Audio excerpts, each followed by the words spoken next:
my experience is really, as you've said, that if I look at, as a group, patients receiving alectinib in the stage 4 setting versus those in the early, it does seem to be a little better tolerated in the stage 4 setting. And one possible explanation is when you are diagnosed with a stage 4 cancer, generally you have symptoms, because these aren't typically picked up on screening. Someone with symptoms, with advanced disease, and often one of those symptoms is fatigue from the cancer. You give an effective treatment like alectinib or lorlatinib, people get better. Yeah. And so your starting point is here, you're improving. Now, after surgery, you recover from surgery, those patients are well, and they are potentially cured. Yeah. And if someone's asymptomatic from their cancer, you cannot make them feel better.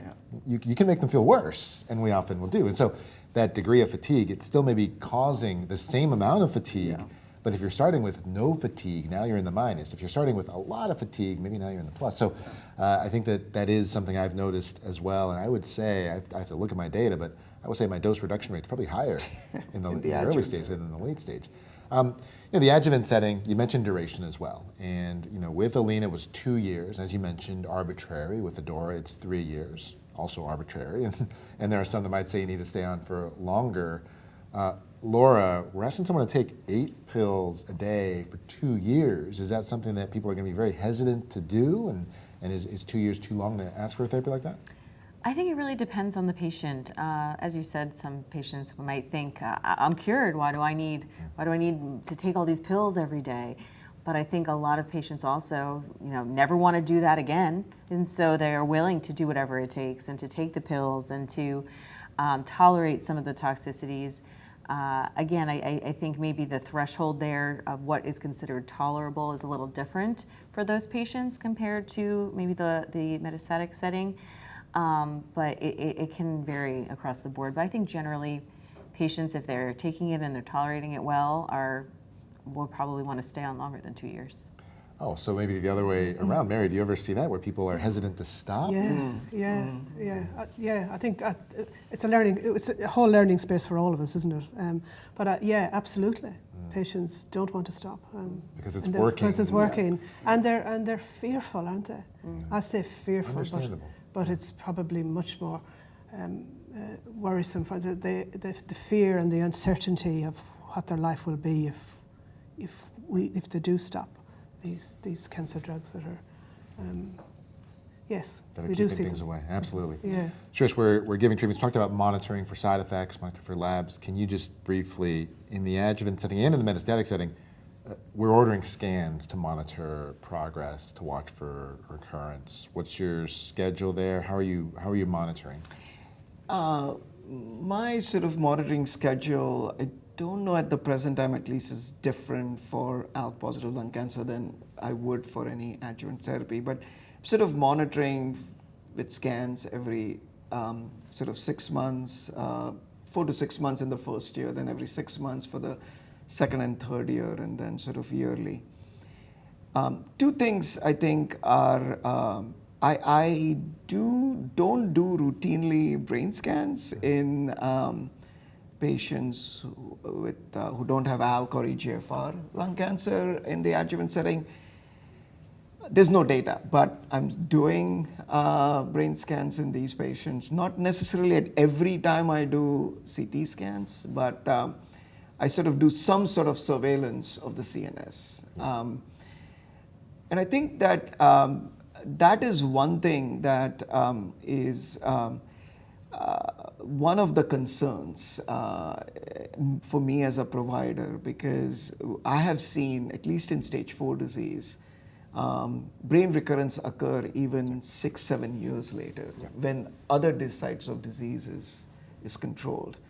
And when you look at in the Alina data, this was one area where there was a clear difference, that the CNS recurrence rate was significantly lowered with adjuvant alectinib as compared to adjuvant chemotherapy.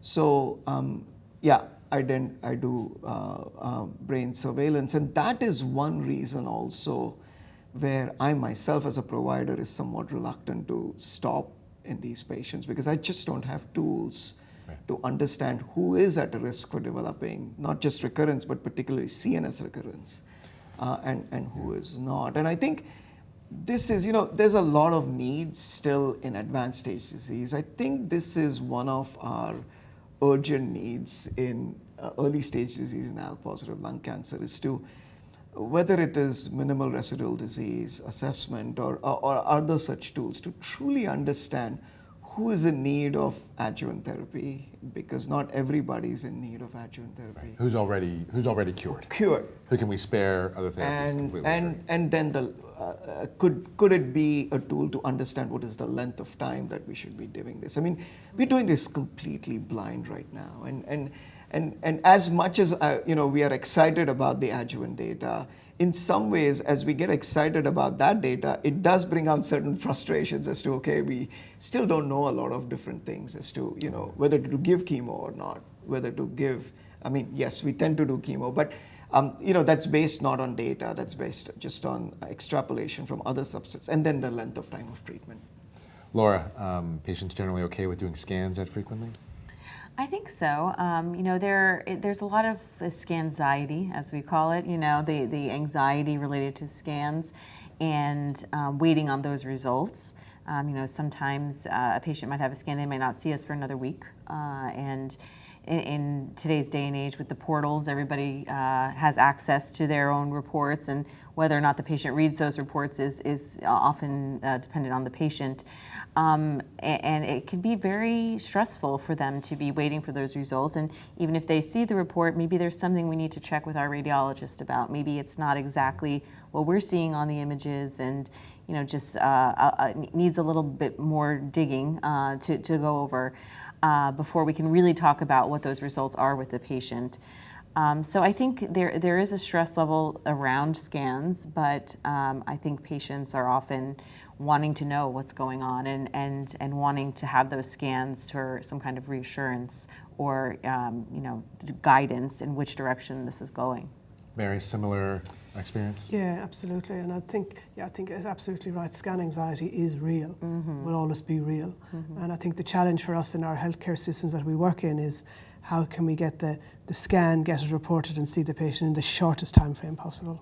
And I think there's an onus on us in the healthcare systems to try and we can probably influence some of that.